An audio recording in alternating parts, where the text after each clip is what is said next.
We are at home cooking with Miss Brenda D. So welcome from Miss Brenda D and our family.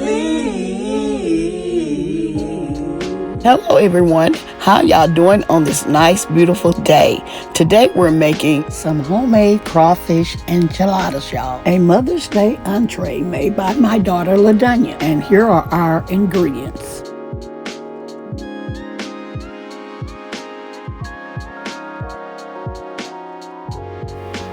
First, we're going to start out by making our roux. In this roux, you will need a half a cup of butter and a half a cup of flour. Please be patient. Give your butter time to melt completely before adding in your flour. Okay guys, continue to mix your roux. The color that we're looking for is the blonde roux. We do not want our roux to be too dark and we don't want it to be too light either. Just continue to mix until you get to a light blonde color. I will show you. Set this aside and start on our next step. Okay guys, before we get started, I will let you know I did double this recipe, and if you don't want to make this much, you don't have to do so. So in the description below, I will leave the recipe as is before I doubled it. Okay, let's get started. First, I'm gonna cut my pot up to high heat. Then I'm going to add in 1 cup of butter.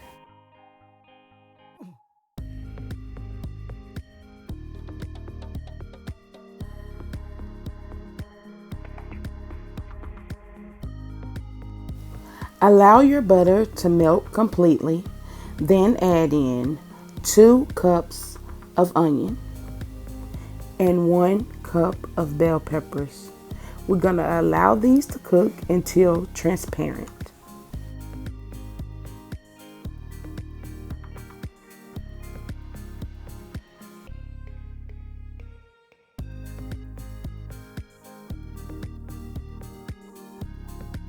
Okay guys, next is our Rotel tomatoes. I don't have the actual Rotel, I have the Bursha Brothers brand. So those are the ones I'm going to add in, but you can use the actual Rotel tomatoes, but these are the ones I had on hand at the time. So we're going to add in 2 cans of those. Now just let this simmer for 2 minutes. Okay, now that our vegetables have finished simmering, now we're going to add in 1 teaspoon of black pepper, 2 teaspoons of cayenne pepper, and 2 teaspoons of chili powder.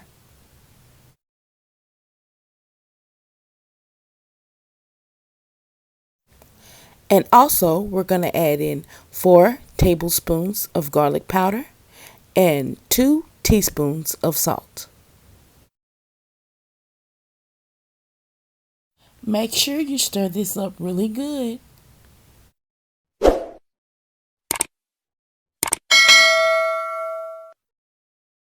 Okay guys, now I'm getting ready to add in my crawfish. This pack is a 12-ounce pack. I added in 3 of those.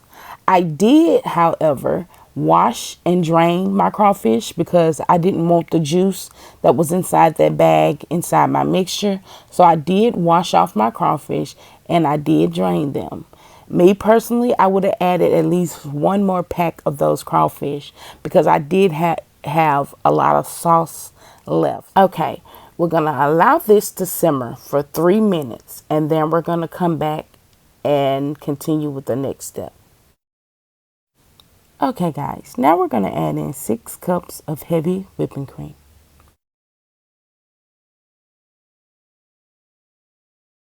And also, we're going to add in that roux we made earlier. Okay, I ended up using all my roux, but with you, if you're making the single recipe, you're probably only going to need half. And the rest of the roux that you didn't use, you can always put it up and store it.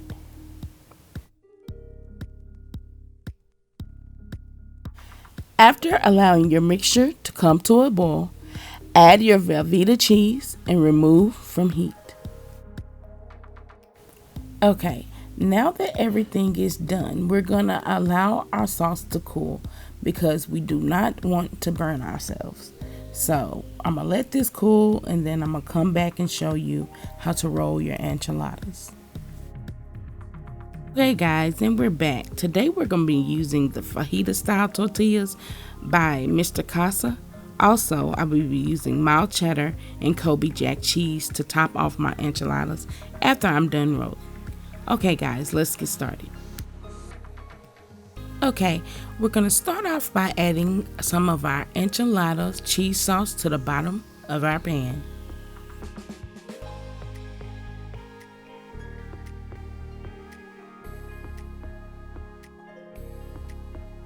Okay, now take a tortilla and add in a spoon of our enchilada filling.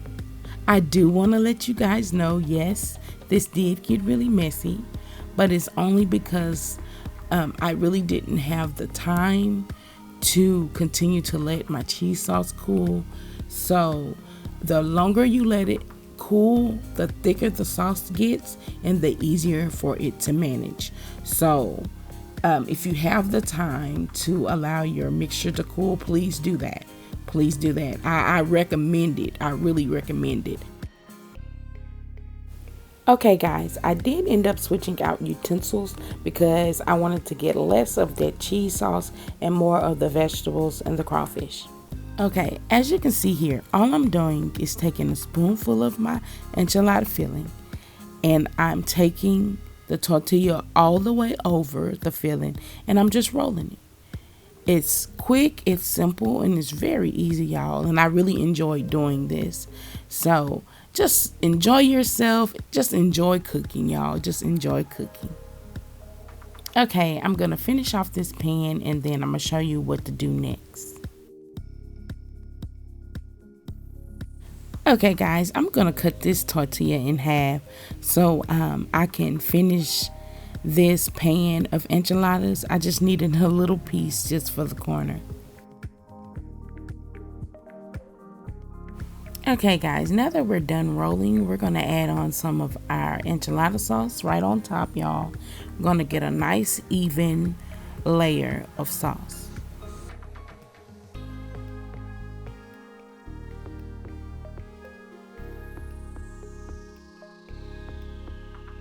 Okay guys, now we're gonna add on our cheese. This is our last step of this process, y'all. And this is our mild cheddar.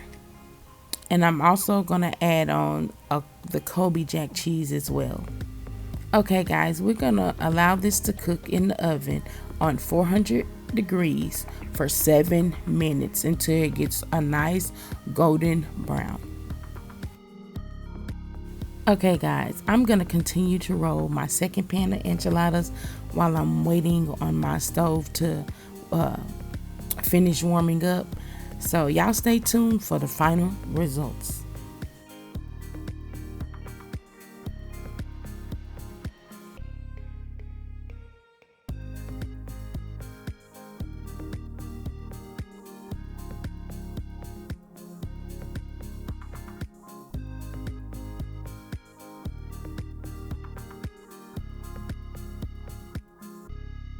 Okay guys, it's been 7 minutes and our enchiladas are out the oven. We're gonna give them a chance to cool and we're gonna come back with the final results. Okay, y'all, we're showing y'all the end result. LaDanya, thank you for this delicious Mother's Day gift. Y'all, she cooked for me. Love you. Enchilada sauce. Ooh, doesn't that look so delicious? Okay guys, here you go. Y'all, I really hope you enjoyed this video.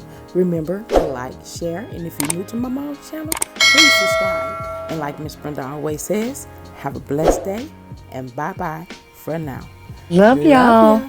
Stay safe and be blessed. We are at home cooking with Miss Brenda D. So welcome from Miss Brenda D and our family. That's a hit!